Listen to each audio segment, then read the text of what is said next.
L'Africa Newsroom, votre émission d'information continue avec, toujours sur ce plateau, Lucien Pambou et Nadia Lamarbi, nos éditorialistes. Voici tout de suite le dossier du jour.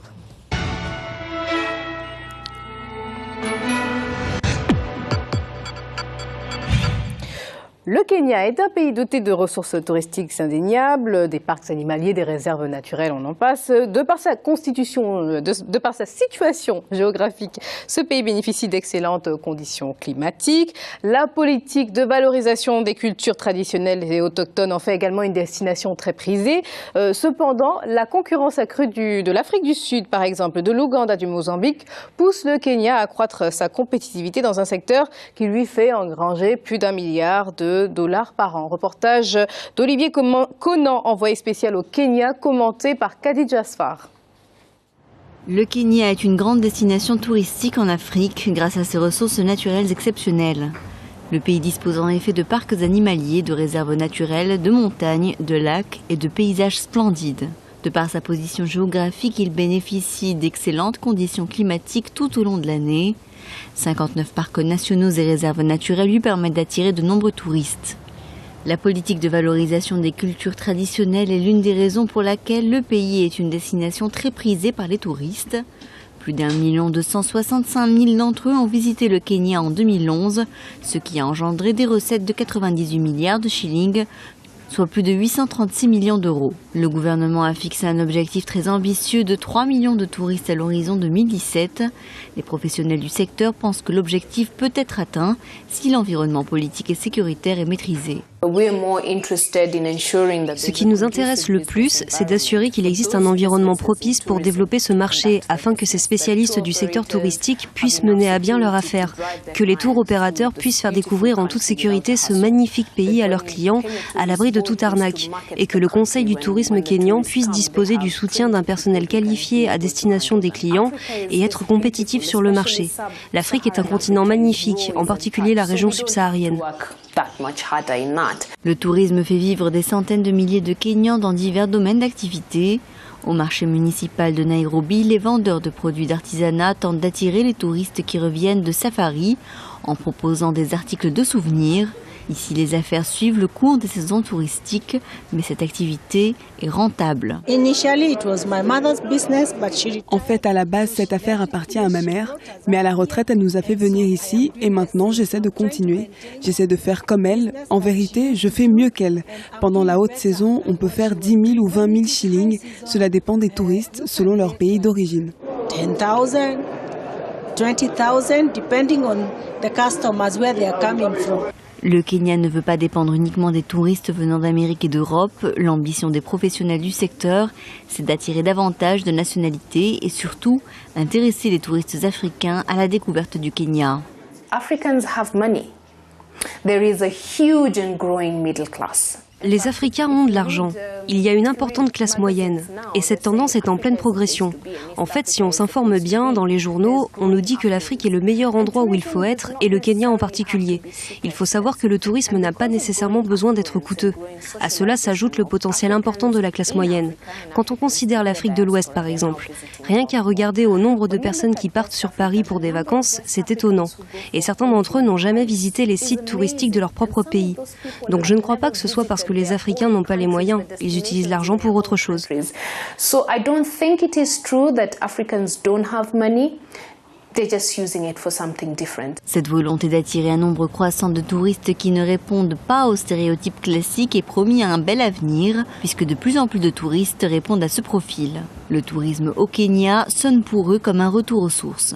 C'est pour permettre aux enfants de découvrir les animaux de leur pays, parce qu'ils sont aussi kenyans. Et puis les voir de près, parce que ce n'est pas des animaux qu'ils ont l'habitude de voir en France. Ça représente la nature, constater que la nature vit bien quand même, qu'on fait des efforts pour préserver les animaux qui pourraient disparaître. Et puis partager ça avec mes enfants qui ont cette double culture. J'ai bien aimé. J'ai aimé faire des photos et les lions étaient beaux. J'ai pas peur. J'ai peur de rien. Le secteur du tourisme au Kenya enregistre tout de même des difficultés du fait de la situation politique que le pays a connue ces dernières années.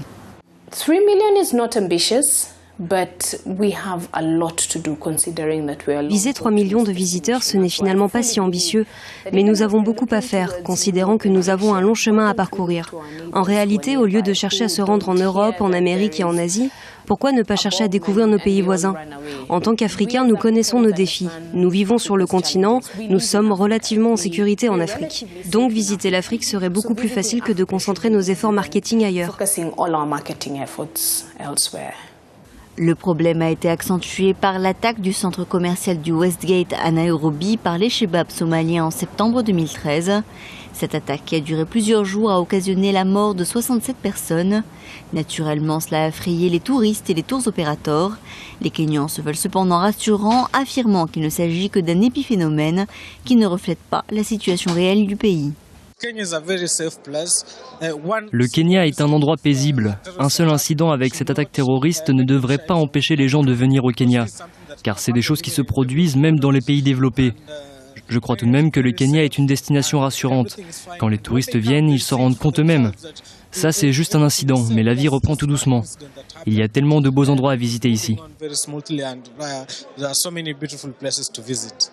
Le tourisme au Kenya est divers et varié. On assiste aujourd'hui à l'émergence de concepts d'économie durable, d'exploitation des ressources naturelles et culturelles. Le nouveau leitmotiv, c'est donc l'écotourisme.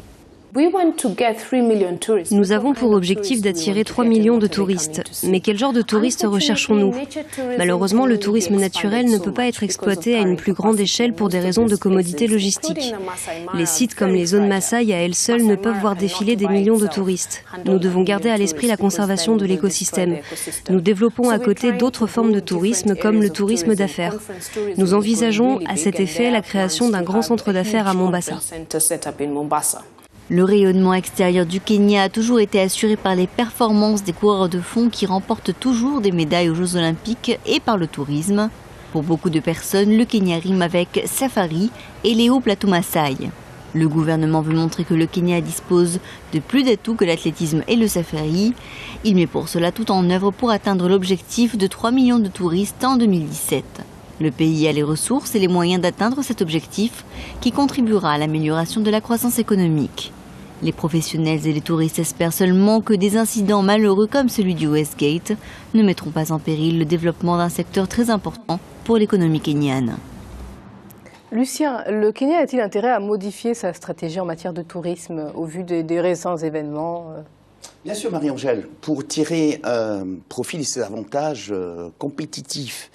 Quand on regarde effectivement le Kenya, c'est d'abord la première économie de l'Afrique de l'Est, 20% effectivement du PIB total globalement. C'est un espace logistique en matière maritime, portuaire, aéroportuaire et financier. Et donc, il est tout à fait normal qu'elle modifie sa façon de concevoir le tourisme. Dans le reportage, on met l'accent essentiellement sur la connaissance du Kenya à travers les safaris et les résultats de ses athlètes, mais il y a beaucoup à découvrir. Mais encore faut-il, effectivement, globalement, que les conditions, même si, globalement, les intervenants mettent l'accent sur le fait que le Kenya est devenu un pays sûr, il y a des problèmes qui sont liés à la sécurité, ça c'est un premier élément, ça c'est absolument clair, avec l'impact des Chebabs, même s'ils ont disparu. Il y a beaucoup de choses à découvrir au Kenya. Qu'est-ce qu'il y a à découvrir au Kenya? Il y a effectivement d'abord à découvrir sur le plan géographique, d'ailleurs sur le plan géographique, le Kenya effectivement en partant de l'océan Indien, en remontant bien entendu jusqu'à l'ouest, il y a en fait une gradation d'une certaine manière de la végétation, de l'écosystème. Bon, ça c'est un premier élément. Il y a un deuxième élément qui est absolument important. Si on veut développer du tourisme, il faut alors, comme enjeu bien entendu, pas simplement pour les Kenyans, mais pour l'ensemble de l'Afrique, il faut mettre en place les conditions, je dirais, matérielles et politiques de ce développement. Or, globalement, l'impression qui est donnée à voir, c'est que ce tourisme-là, où l'espèce de tourisme qui est développé, se fait d'abord en direction en direction des expatriés, j'entends pas expatriés, des étrangers, des occidentaux, alors comme dit la dame dans le reportage, il faudrait effectivement que ce soit fait en direction d'abord des Kenyans et des Africains eux-mêmes. Mais c'est ce qui a permis à l'économie, on se tourne vers Nadia, c'est ce qui a permis à l'économie aussi kenyane d'avancer, d'évoluer, mais est-ce qu'il est temps de changer tout cela, de s'adapter? On voit que les Kenyans essaient d'attirer les Africains, les autres Africains, mais est-ce qu'il est temps réellement de s'adapter et qu'est-ce qu'il faudrait faire? Mais oui, alors là pour le coup, que propose le Kenya? Il propose une nature, il propose comment dire, un tourisme qui est très lié en fait à la beauté des paysages et au côté un peu intact de certaines réserves, à l'existence d'animaux rares sur le territoire qu'on ne peut voir que là-bas. Justement, ces animaux en plus sont dans des réserves ouvertes, donc on peut les voir dans leur élément naturel. Il propose un certain type de dépaysement. Ce type de dépaysement-là ne séduit pas tout le monde. Peut-être que certains Africains ne sont pas séduits par un tourisme qui serait lié à une nature trop intacte. Un dépaysement, c'est parce qu'eux ne sont pas dépaysés, ils ont peut-être effectivement le même type ils vont chercher de nature, des choses chez eux. Et moi je trouve pour le coup la chose très naturelle. Lorsque l'on vit en ville, on a envie de voir à quoi ressemble la mer. Lorsqu'on vit au bord de mer, on veut aller voir à quoi ressemble une ville d'intérieur des terres. Lorsqu'on est à la montagne, c'est un peu normal. C'est un peu normal qu'on ait envie de découvrir autre chose. Maintenant d'ailleurs les touristes qu'on voit intervenir dans le reportage sont des touristes qui viennent de France. C'est des gens justement qui sont pour le coup totalement, enfin même combien même elle a des origines, la personne kenyane, on voit bien que pour elle ça reste une découverte. Donc si en effet le Kenya doit changer et s'il veut attirer les Africains, les continentaux, il doit peut-être réfléchir à sa stratégie de manière à ne pas tout axer sur un tourisme lié à la nature un peu sauvage, mais peut-être offrir des possibilités comme des complexes touristiques nous raffolent les Africains, où on trouve des choses un peu à la Dubaï, entre guillemets, très modernes, avec des prestations de luxe, avec une mise en valeur de la plage, de bars ou de soirées. En fait, il faut leur proposer des choses qui soient un peu comment dire, attractives pour des Africains.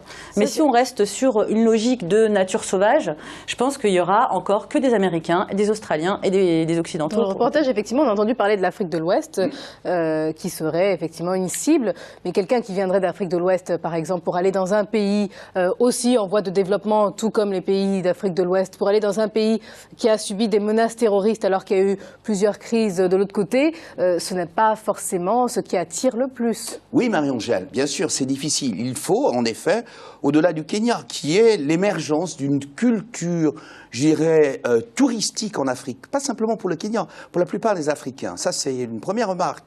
On peut noter aussi, effectivement, que les classes moyennes se développent, bien entendu, mais les classes moyennes africaines, globalement, comme l'a dit, et je suis d'accord avec Nadia, je colle à son analyse, comme a dit Nadia, ben, les classes moyennes, elles n'ont pas envie d'aller, j'allais dire, entre guillemets, à la campagne, regarder la nature.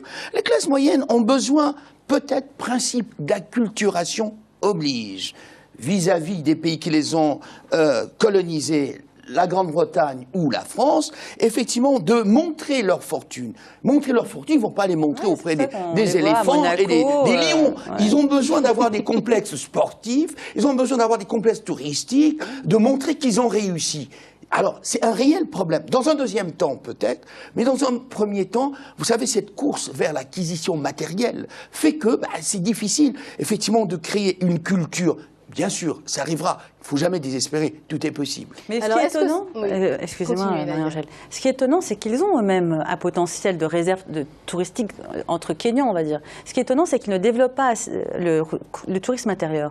Et j'ai pour exemple de trois pays, notamment le Maroc, qui, par exemple, pour stimuler ce tourisme intérieur, a décidé d'appliquer des prix un peu... En tout cas, d'avoir des abattements sur les tarifs des nuitées lorsqu'on est marocain, sur les prix des hôtels, sur les prix des séjours. En fait, une incitation financière qui permettrait justement d'attirer de plus en plus de familles dans les complexes touristiques. Et peut-être qu'il faudrait aussi qu'ils réfléchissent à la manière d'inciter un tourisme intérieur, parce qu'ils ont eux-mêmes une réserve de touristes intérieurs qui pourraient être là et remplir les hôtels toute l'année. Et quel a été l'impact aussi, selon selon vous, des attentats récents au Kenya sur le tourisme? Parce qu'on tablait sur une hausse de 10% de la fréquentation touristique en 2013-2014. Est-ce que vous pensez que les chiffres vont rester stables? Malgré cela, le ministre des Finances semble dire que oui. En tout cas, d'après ce que dit l'Office du tourisme kényan, il dit qu'il n'y a pas eu d'annulation de séjour. Et eux sont inquiets plutôt sur les nouveaux arrivants, ceux qui, à l'avenir, dans les prochains mois, pourraient booker des séjours, et que là, ça risquerait d'être compliqué. Mais bon, clairement, un pays qui vient de connaître un coup aussi dur va certainement avoir des répercussions à l'international. Le message qui est envoyé à l'extérieur a été très vite compris, et les Américains sont très réactifs, par exemple. Tout de suite, ils mettent des analyses sur les sites et qui empêchent justement les touristes américains de voyager. Les Américains sont très sensibles, par exemple, à ces questions-là. Donc pour eux, un pays où il y a une alerte, c'est terminé. C'est un pays où ils n'iront pas. Donc après, est-ce qu'il faut attendre de satisfaire le touriste occidental à tout prix? Et là, pour le coup, je rejoins M. Pambou. Il est temps aussi de réfléchir à comment utiliser ce potentiel intérieur de touristes sur des séjours plus courts, sur une autre manière de réfléchir le tourisme et sortir du safari un peu, on va dire, folklorique, parce que ça reste quand même très folklorique, les danses des Maasai, des safaris. Bon, peut-être qu'il faudrait réfléchir aussi à autre chose. Il est vrai aussi que les recommandations effectivement des pays occidentaux sont claires depuis ces événements-là. Et il faut faire attention au Kenya. Il y a des risques avérés d'attentats et ça décourage. Marie-Angèle, depuis 1998, il faut quand même se rappeler qu'il y a eu 300 morts, 4000 blessés. Et les éléments vont crescendo. Et ce n'est pas la politique kenyane aujourd'hui qui va en fait démentir le fait qu'aujourd'hui, sans l'être réellement, que le Kenya est en train de devenir un pays insécure. Pourquoi? Eh bien, son affirmation déjà dans sa participation à la MISOM. Donc la mission effectivement Nations Unies pour la Somalie, premièrement. La création effectivement d'une brigade de maintien de la paix concernant les 5 pays qui font partie de la East African Community, c'est-à-dire le Burundi, la Tanzanie, l'Ouganda et le Rwanda, et le fait que le Kenya, en fait, est en première ligne pour combattre les Shebabs, bien entendu, tous ces éléments-là font que, le Kenya, aujourd'hui, apparaît comme un pays qui met beaucoup de moyens pour la sécurité de ses nationaux, mais aussi, bien entendu, des étrangers qui visitent le pays. Ça n'a pas empêché qu'en 2011-2012, il y ait un Britannique dont la femme avait été enlevée, que les Espagnols à la frontière, effectivement, de la Somalie ont été enlevés. Donc, il y a la volonté du Kenya de présenter une jolie carte postale, et c'est normal dans la politique de ce pays-là, et puis il y a la réalité des faits. Alors bon, il faudrait peut-être que, là je reviens à ce que disait Nadia tout à l'heure, il faudrait peut-être que, effectivement,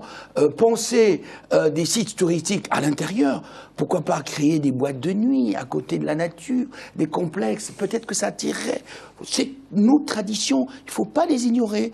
Danser, regarder la nature, c'est parfaitement bien. Pourquoi pas? Bon. Oui, mais oui. Idée émise par Lucien Pambou. Mais juste pour remettre un peu les choses dans une juste mesure, le tourisme, ça reste à peu près 12% du PIB. Oui. Donc voilà, ce n'est pas ce qui enrichit le pays. Donc aussi, en termes de priorité stratégique, on peut dire que c'est au bout de la liste. Vraiment, on réfléchit en effet à la manière d'améliorer le tourisme, mais je pense que c'est vraiment pas leur priorité.